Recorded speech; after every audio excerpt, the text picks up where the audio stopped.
पीछे आ जाओ दोस्त, पीछे आ जाओ। तुम ही बना लो।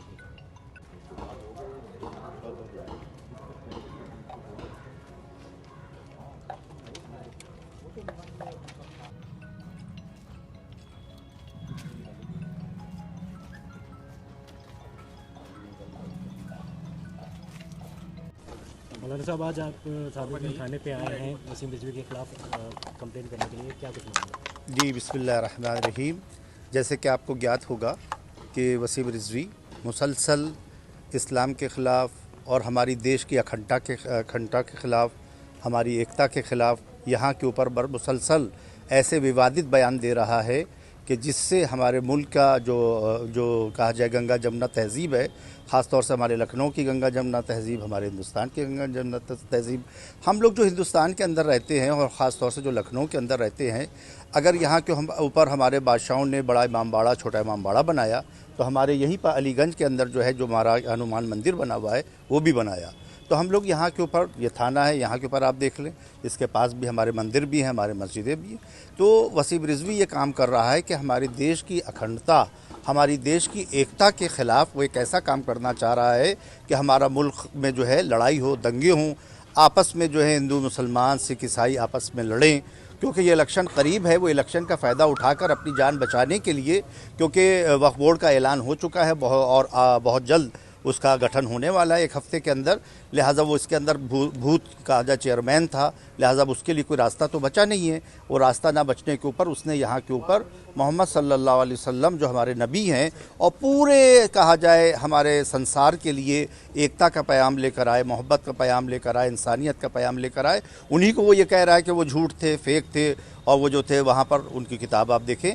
जो आई है, जो पढ़ने के लायक भी नहीं है। अगर अब उसको क्या गाली दी जाए, उसको कुत्ता कहा जाए, सुअर कहा जाए, हरामज़ादा कहा जाए, यानी ये भी कहा जाए तो हरामज़ादा कहेगा हमको हरामज़ादा क्यों कह दिया, कुत्ता कहेगा हमें कुत्ता क्यों कह दिया। कुत्ता भी जो है आखिरत में वो कहेगा कि अल्लाह हमने कौन सी ख़ता कही थी जो हमको कुत्ता कह दिया। हमने ना कोई वफ़ की ज़मीन खाई, हमने ना किसी को सताया, हमने ना किसी को मारा, ना किसी के ख़िलाफ़ हमने किया। तो कुत्ता भी शिकायत करेगा, और वो शिकायत भी करेगा जो पागल होगा, वो कहेगा तो हम तो वाकई में पागल थे, ये तो पागल बना हुआ था। तो इसके लिए तो कोई अल्फाज ही नहीं रह गया है कि जो हम उसको प्रयोग कर सकें। इसके ही अल्फाज है कि जो है उसको हम प्रयोग कर रहे हैं, क्योंकि नकल कुफ्र कुफ्र ना बाशद, अगर कुफ्र को नकल किया जाए तो वो कुफ्र नहीं होता है। तो ये आज हम लोग जो यहाँ के ऊपर आए हैं अपना सादतगंज, क्योंकि ये इससे रिलेटेड है, क्योंकि ये इसी के अंदर रहता है, कभी यतीम खाने के अंदर रहता है, कभी कश्मीर महल्ले में रहता है, कभी यहाँ पर रहता है, भेस बदल बदल के रहता है। तो अब ये समझ ले कि इसका अंत का वक्त आ गया है। जब अंत का वक्त आ जाता है तो वो इंसान इस तरह के काम करता है, अपने को कानून से बचाने के लिए, और इस सूरत की ये शरण लेना चाहता है ताकि इसको जो है हुकूमत की तरफ से कोई मिल जाए। हमारे कहा जाए मुख्यमंत्री योगी आदित्यनाथ जी ने पूरे कहा जाए हिंदुस्तान में, हमारे उत्तर प्रदेश में वो काम कर दिखाया, और वो दिखाया कि जो किसी ने इसकी कहा जाए FIR नहीं हो रही थी, इसकी CBCID की जांच नहीं हो रही थी, उन्हीं ने उसके जांच का हुक्म दे दिया। आज इसकी जांच भी जारी है, अब तक कि जब तक इसको सलाखों के पीछे न ले आए और तमाम इसके ऊपर जो मुकदमे लगे हुए हैं उसके ऊपर कार्रवाई न करें।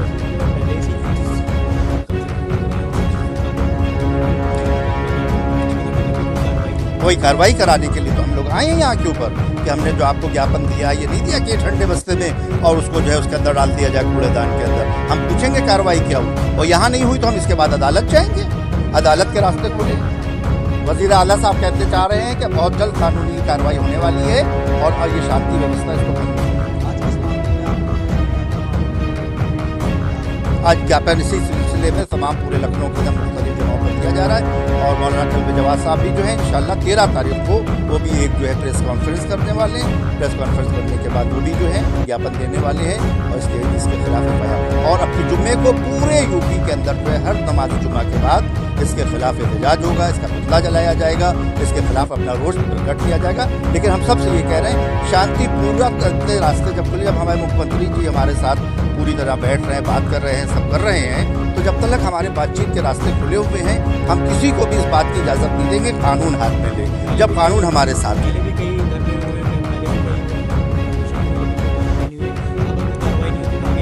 अगर आपकी कार्रवाई नहीं होती है तो हम लोग जो है यहाँ के बाद जो है इसका दिल्ली जाएगी और दिल्ली जाने के बाद जो है वहाँ के ऊपर जो है उनसे जाकर अपने गृह मंत्री साहब से जाकर बात करेंगे और फिर उसके बाद जो है अपने जो प्रधानमंत्री हैं उनसे करेंगे कि देखिए आप जो है किस सूरत से आप इमाम हुसैन की मजलिस में जा रहे हैं, वहाँ पर आप जो है रो रहे हैं, आप वहाँ पर मरसिया पढ़ रहे हैं और यहाँ के भाई मोहम्मद साहब ने जो है इस तरह से मजाक उड़ा रहा है। आप तो तमाम, हमारा धर्म जो है बिल्कुल तमाम धर्मों की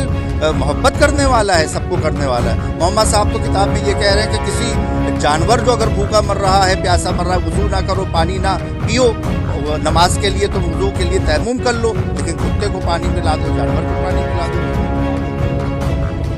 हाँ, वो किताब जो लिखी है उसको पूरी तरीके से बैन, उसके तमाम जो एडिशन है, जो छपवाने वाले हैं, जो करने वाले हैं, उनके खिलाफ कड़ी कार्रवाई की।